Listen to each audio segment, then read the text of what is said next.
Thank you. Yeah, I am Cristian Felix, and I want to show you the work that I developed together with Aritra Dasgupta and Enrico Bertini. And in this talk, I'm going to talk a little bit about the system that we built, but I also want to go over some of the results of the studies that we got that I think are relevant and have some implications on this idea of human and machine collaborating in order to label documents.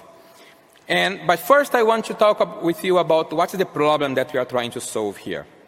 So the goal here is I have a collection of documents, and I want to group those documents or assign to those documents a set of labels. And that's a common task. And many people have to do that, and we have supervised learning that can do this, solve this problem as well. What makes this different? The problem here is that I don't know the categories yet. So I have the collection of documents, but I don't know which labels I'm going to assign. And also, I have a high volume of documents, and we are talking about the tens of thousands to millions of documents. So how can I do both? How can I discover the categories and assign those to documents without having to go document by document to do that? And to make this more concrete, I want to use an example that's actually a problem that we faced when we are developing this system.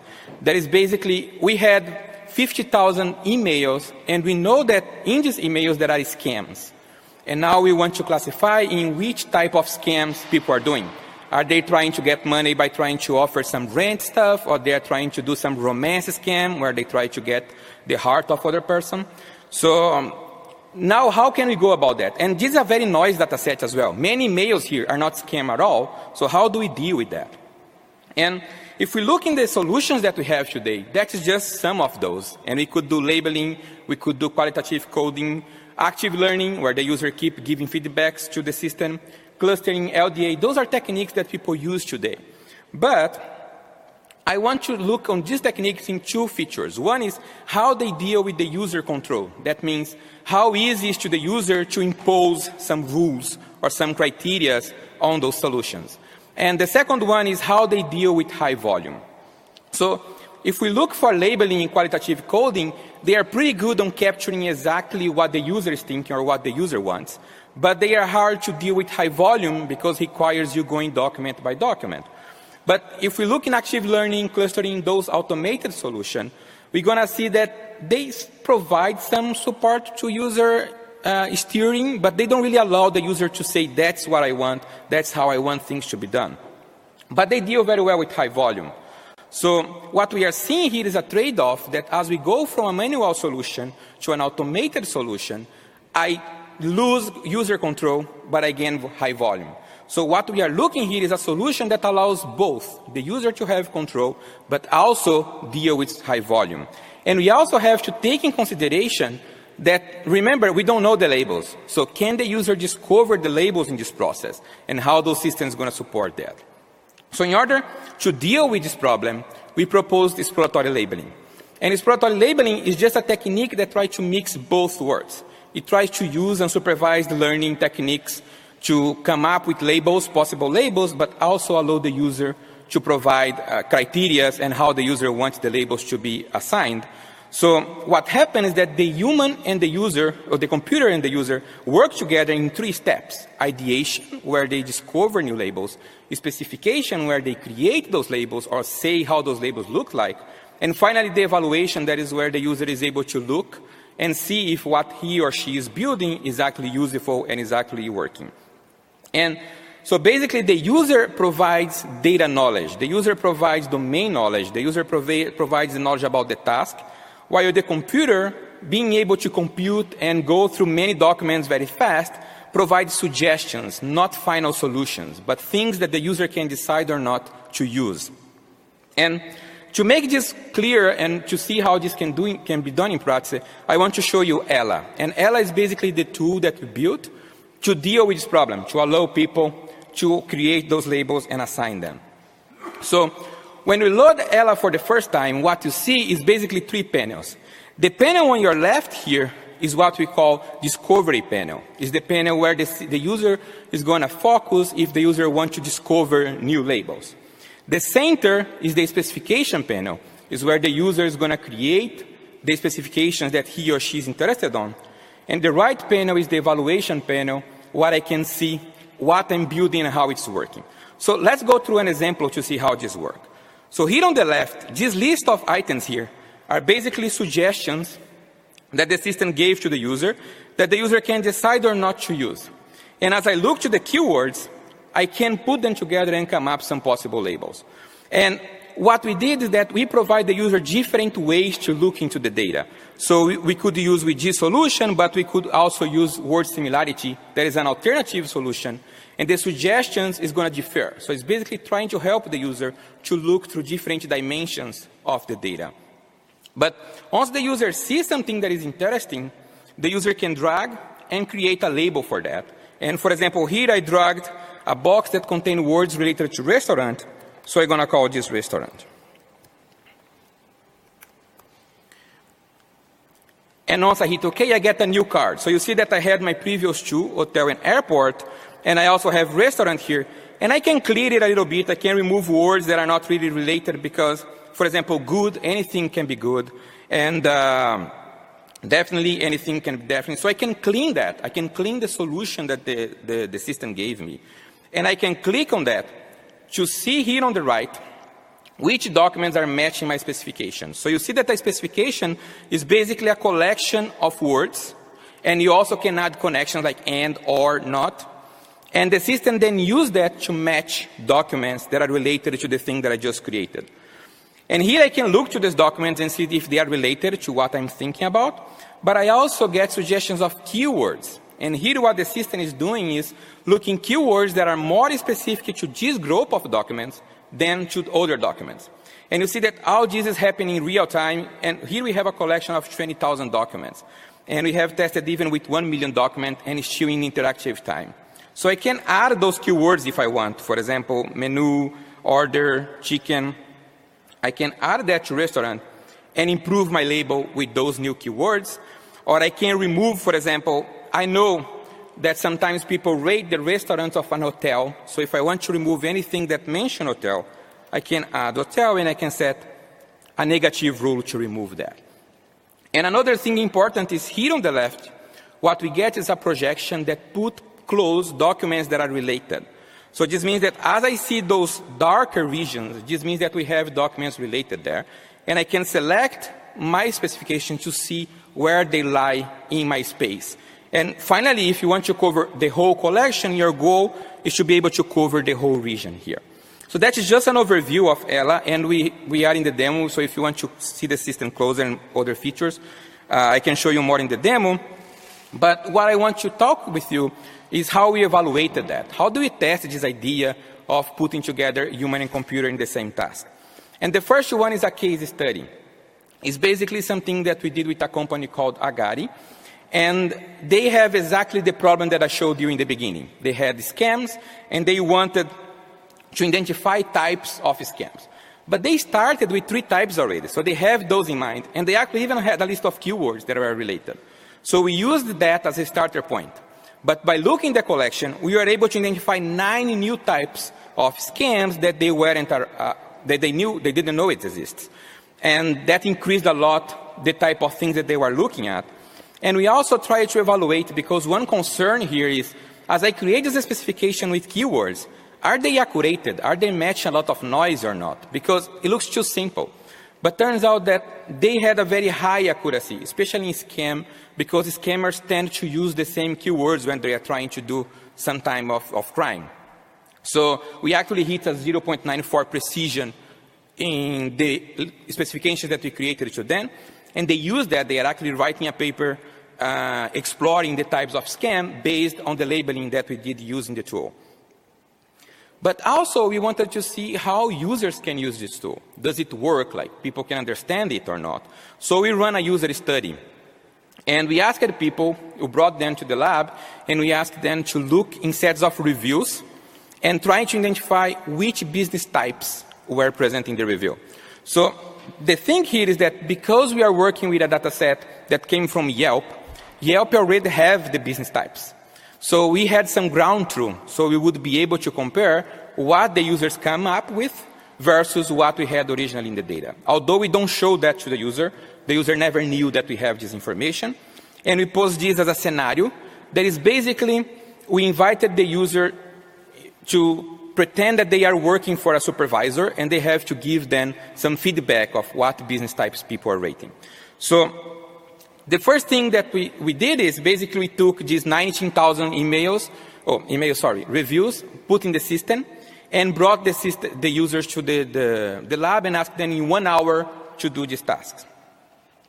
One thing that is important here is that we didn't ask the user to focus in discovering more labels or focus in creating good specification. It was up to the user. We just told that it was supposed to be a menu in a website, and the categories that they come up with would be the categories on the menu.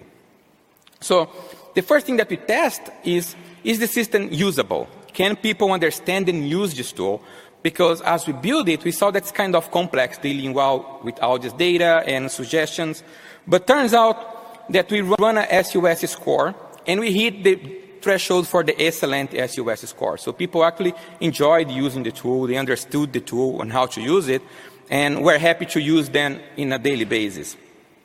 We also evaluated how satisfied they are with the result, where they confident about. So here what you see in the blue part are basically users that are either confident or satisfied with their results.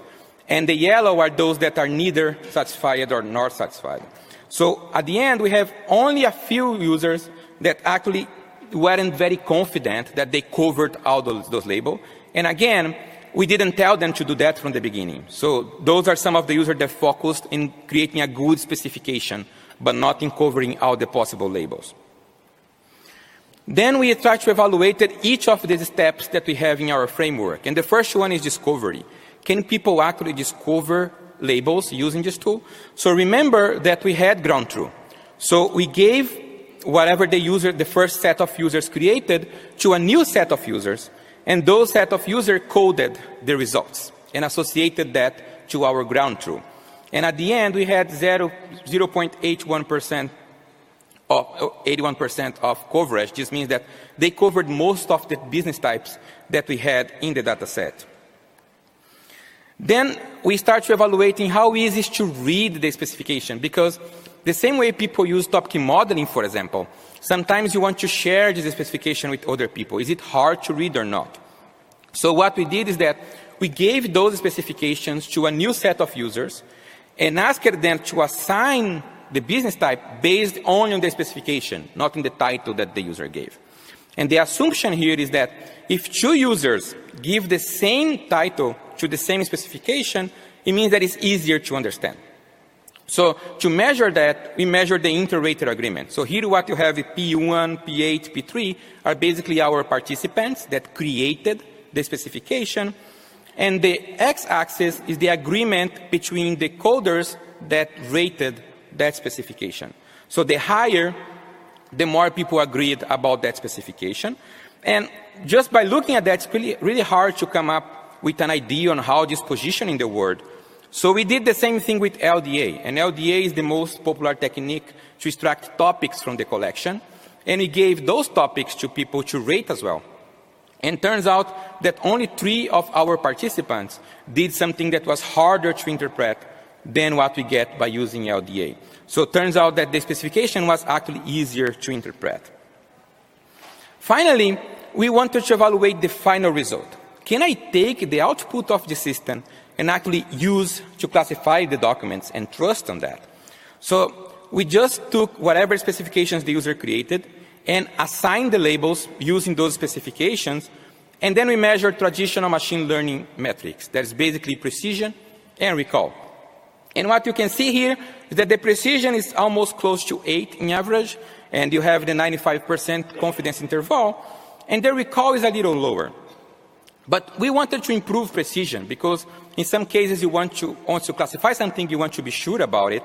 So every time you classify a document using this tool, you get a score.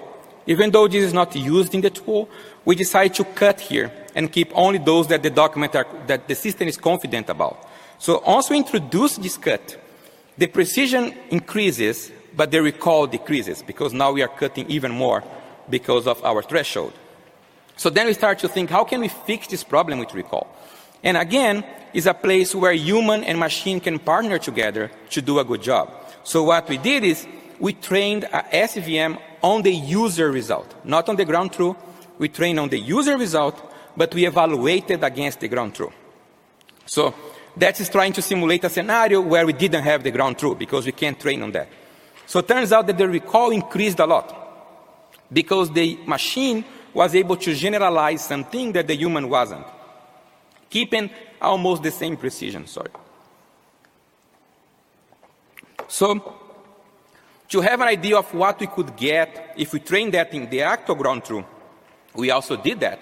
And if we trained the same classifier in the ground truth, we would have a little improvement, but again, the previous result is in an unsupervised method. We didn't train never on the labeling system on the ground truth.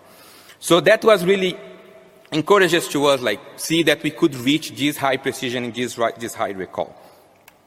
So with that, I want to conclude my talk, and we believe that this idea of having the human and machine collaborating to do analysis and labeling is interesting because first, it gives the user the possibility to tell what I really want. Those are the labels that I want. This is how they look. But also give the machine the capability to suggest and help the user to evaluate the current state of the solution. And thank you.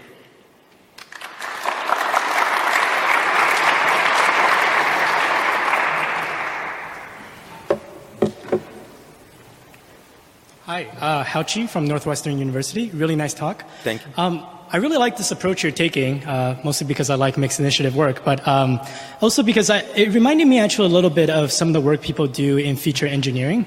So I was reminded of Feature Insight, so some work by Salima and folks at Microsoft Research and University of Washington. And they're not so much trying to do these categories, right? They're trying to have the crowd or the people generate these features. And they also had a mixed initiative workflow that seems similar, but maybe is a bit different. So I was wondering if you could speculate a little bit whether the approaches people use in feature engineering or generating and ideating about features, could borrow from you and vice versa, because they seem somewhat like similar problems.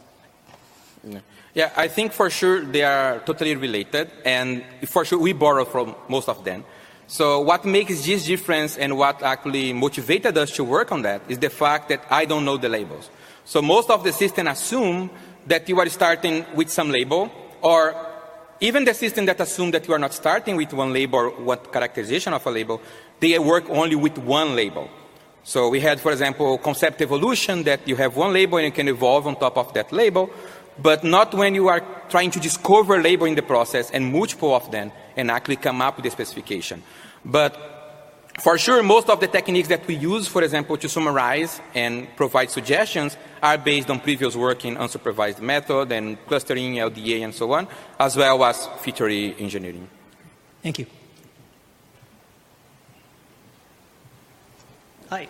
So it's increasingly rare that the kinds of models that people are creating today are operating either on raw terms or even with direct features or inducing rules. And these are all sort of assumptions that were baked into the interface that you were creating. So I'm wondering, what should the user be operating on in these kinds of problems where maybe there aren't directly interpretable features that someone could be staring at, or it may not be feasible to be creating rules in the same way that you specified here?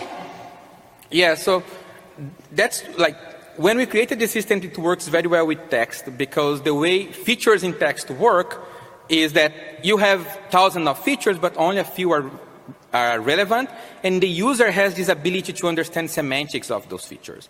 It's something that is hard, for example, if you are working with DNA or that has multiple features, those are all numeric, then it's something that is hard to the user to operate on. But when it comes to text, it's easier for the user to think, like, if I'm thinking a good review, I know that the words good, marvelous, excellent is going to be there, or in a negative as well. So this kind of knowledge is particular for text, and that's what makes this work very well in text. We didn't test this idea in other situations, in other data sets, but we assume that it wouldn't work with all of them. There are some data sets that this thing can work, but there are other ones that the machine has to have a higher role because of the complexity of combining those features. Yeah, I'm Takeru Igarashi from the University of Tokyo. I may just missed your presentation, but can you explain the visualization at the top left corner? The left corner? The pinky one? Yeah. That's the projection using TSNE and Doc2Vec. So we basically create a vector for each document, and we project them into these such that documents that are related are closed. That's a good approach to identify the topics, but we saw that's not the final solution because it doesn't mean that that's how the user wants to look in the data. The user may want to look in a different direction. So we actually provided even other alternatives, and the user also has the freedom to just create their own. But it's just one way to the user to take a look in the collection and see what kind of possible topics are there. So how was your experience in user study? They saw it useful? Or? Yeah, most of the users use that as a way to check, because in the system you have an option that say, show me what's not being covered. And that the thing is going to highlight only regions that are not covered. So many users use that to look in regions that they weren't covered, and then they can ask the system to say, okay, but then tell me suggestions for this region. And then the system can tell that. I just didn't show in the demo for time, but they use that in order to build their solution. Thank you. You're welcome.